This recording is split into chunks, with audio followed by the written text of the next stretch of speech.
तो इसको चेक करने के लिए सबसे पहले हम चेक करेंगे आया कि हमारी जो मेन सप्लाई है वो आ चुकी है। अस्सलाम वालेकुम दोस्तों, तो आज की वीडियो में मैं आपको बताऊंगा ये जो हमारे पास एक वेल्डिंग प्लांट आया है रिपेयरिंग के लिए। तो अक्सर जो होते हैं हमारे दोस्त, उनको एक मसला पेश आता है कि वेल्डिंग प्लांट जो है उसको उसकी जो बेसिक्स हैं अगर हमें वही नहीं पता तो हम उसको रिपेयर किस तरह से करेंगे। अगर आपको ये नहीं पता कि इसमें वोल्टेज कितने इन होते हैं, कहाँ पे कितने वोल्टेज होने चाहिए, सर्किट में किस कैपेसिटर के ऊपर कितने वोल्ट होते हैं, और वेल्डिंग प्लांट जो हमारा है वो एक्चुअल में काम किस तरह करता है, तभी आप उसको रिपेयर कर पाएंगे। अदरवाइज़ तुक्के से आप कभी भी वेल्डिंग प्लांट को जो है वो रिपेयर नहीं कर पाएंगे, क्योंकि इसके अंदर जो है IGBTs लगी होती हैं। अभी दोस्तों इसमें एक और बात समझने वाली है कि डायोड, FET और IGBT तीनों जो चीज़ें होती हैं उनमें फ़र्क होता है। तो इसके अंदर लगी हुई हैं IGBT, और जबकि नीचे ये आप देखेंगे तो ये लगे हुए हैं डायोड। अभी मैं आपको ये बताऊंगा कि इसमें करंट कहाँ से इन होता है और कैसे ये जो हमारी मशीन है वो हमें वेल्ड करके देती है। देखिए दोस्तों, सबसे पहले हमारी ये वायर जो है यहाँ से इन हुई। 220 वोल्ट जो हमने इसके AC वाले हम अपने स्विच से लगाते हैं वो सबसे पहले आते हैं इस ब्रिज के अंदर। यहाँ नीचे एक ब्रिज लगा होता है, ठीक है। इसके ये 4 पॉइंट्स हैं, तो 4 पॉइंट्स के साथ इसका ब्रिज लगा हुआ है। ब्रिज के अंदर सबसे पहले AC करंट आएगा, ब्रिज उसको DC में चेंज करेगा। DC में चेंज करने के बाद इन कैपेसिटर के थ्रू वो फिल्टर होगा। हमारे 220 वोल्ट जो हैं वो DC में चेंज होने के बाद तकरीबन 300 जो वोल्ट हैं वो इस वायर के थ्रू हमारे इस कंट्रोल कार्ड को मिलते हैं, ठीक है। जब ये वोल्ट यहाँ पे पहुँच जाते हैं कंट्रोल कार्ड के ऊपर, तो यहाँ अगर आप मीटर के साथ चेक करेंगे तो यहाँ पे ये 2 ही पॉइंट है दोस्तों। अगर ये आपको 6 वायर नज़र आ रही हैं, लेकिन बेसिकली ये 2 ही पॉइंट है, ये नेगेटिव ये पॉजिटिव। नीचे से ये 3 जो हैं इसके पॉइंट आपस में जुड़े हुए हैं। तो यहाँ पे इस वायर के थ्रू सिर्फ मतलब DC के जो हाई वोल्टेज होते हैं 300 वोल्ट, वो इस फिल्टर कैपेसिटर से होके यहाँ पे पहुँचते हैं। अभी यहाँ तक आपको समझ आ गया कि यहाँ से हमारा करंट इन हुआ, इन होने के बाद ब्रिज ने उसको DC में चेंज किया, उसके बाद फिल्टर कैपेसिटर ने उसको बढ़ा के 300 वोल्ट जो है हमारे कंट्रोल कार्ड के पास पहुँच गए, ठीक है। इसके बाद दोस्तों होता क्या है कि जब ये 300 वोल्ट यहाँ पे पहुँचते हैं तो ये कंट्रोल कार्ड जो है इसके अंदर ये आप देखें ये एक ड्राइव कार्ड लगा हुआ है। इसको ऑपरेट करवाने के लिए यहाँ पे ये देखें आप, ये एक लगा हुआ है 7812। तो ये क्या करता है कि हमारे जो वोल्टेज होते हैं उनको 12 वोल्ट में चेंज करके इस कंट्रोल कार्ड को सप्लाई देता है। तो इस कंट्रोल कार्ड को ये ऑन करवाएगा। इसको ऑन करवाने के बाद ये देखें यहाँ पे IR लगे हुए हैं, ये IR लगे हुए हैं 4, ठीक है। इनका भी काम ये होता है कि जब हमारा कंट्रोल कार्ड जो है मुकम्मल तौर पे काम करेगा तो आपने क्या करना है कि ये देखें ये कैपेसिटर एक लगा हुआ है यहाँ पे तकरीबन 50 वोल्ट का। इसके ऊपर दोस्तों अगर 24 वोल्ट आते हैं या 25 वोल्ट, तो इसका मतलब है कि आपकी ये सप्लाई भी ठीक है, और इसके अंदर ये वाली जो सप्लाई है हमारी ये वाली, ये भी बिल्कुल ओके काम कर रही है, और यहाँ पे 25 वोल्ट जो हैं वो बन रहे हैं, ठीक है।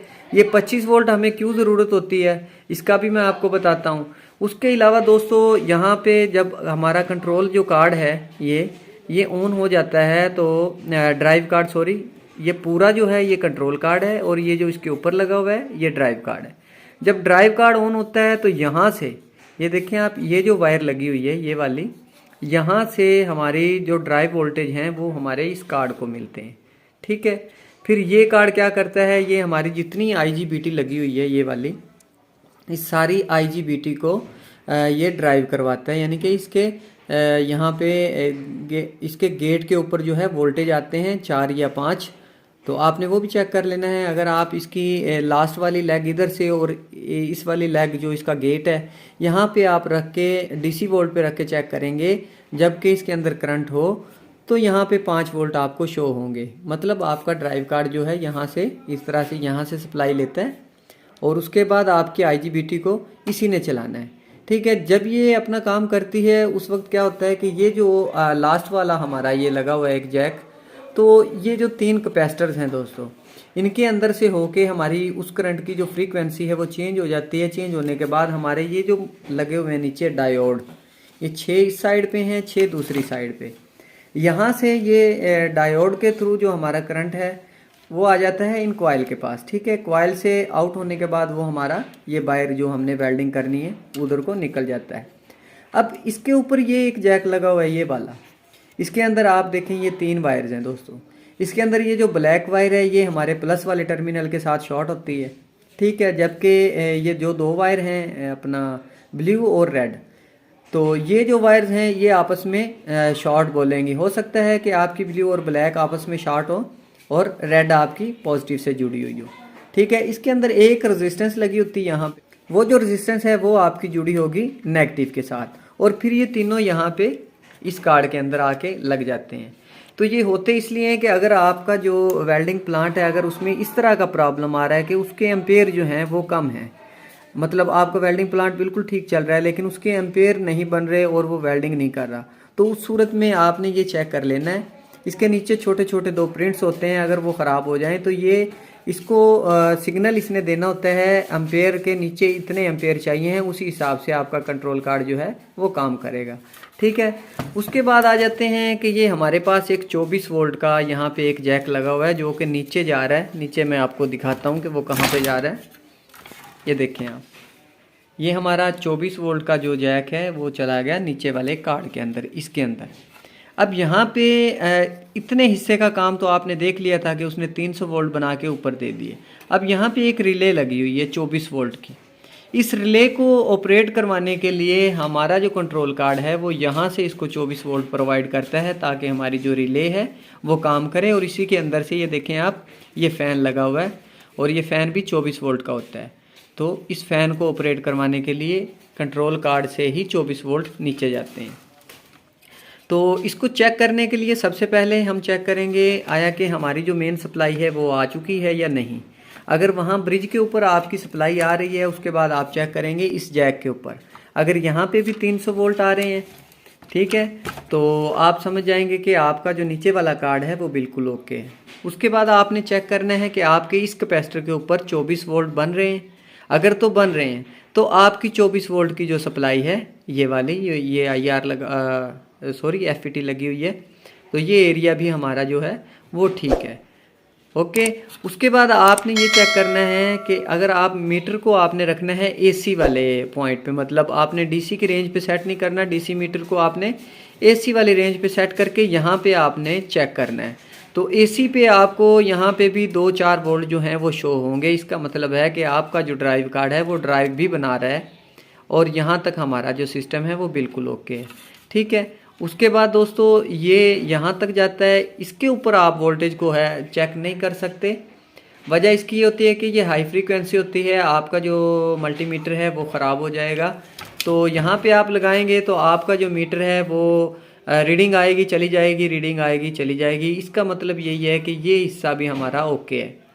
लेकिन इनकी वजह से भी एक फ़ॉल्ट आता है, क्योंकि सारा जो कंट्रोल कार्ड है उसने जब ड्राइव करवाने के बाद यहाँ से जो हमारी सप्लाई जाती है नीचे इन डायोड के पास, अगर वो सप्लाई ही हमारी वीक होके पहुँचती है तब भी हमारे वेल्डिंग प्लांट में ये मसला आ सकता है कि बिल्कुल ठीक होने के बावजूद भी वेल्डिंग आप अच्छे से नहीं कर पाएंगे।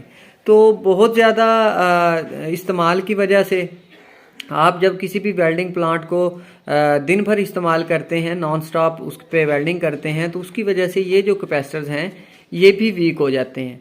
तो अक्सर जो होता है हमारे पास फॉल्ट यही आता है कि वेल्डिंग प्लांट बिल्कुल ओके है लेकिन उसकी जो वेल्डिंग हम जब करते हैं तो उसके जो करंट है वो बिल्कुल कम हो जाता है। या आप इन दोनों पॉइंट्स में जब वोल्ट चेक करेंगे तो वो वोल्ट भी आपके तकरीबन 40-45 या इससे भी कम होते हैं। ठीक है, उस सूरत हाल में भी आपने क्या करना है कि इन तीनों को आप चेंज करेंगे। चेंज करने के बाद अगर आपका पंखा और आपकी रिले अगर तो काम कर रहे हैं तभी आपने इनको चेंज करना है। इंशाल्लाह आपका लो वोल्टेज वाला जो मसला है वो भी हल हो जाएगा। तो वीडियो को लाइक करें, चैनल को सब्सक्राइब करें और मज़ीद ऐसी ही वीडियोस देखने के लिए बेल आइकॉन को ज़रूर प्रेस करें। Thanks for watching. अल्लाह हाफिज़।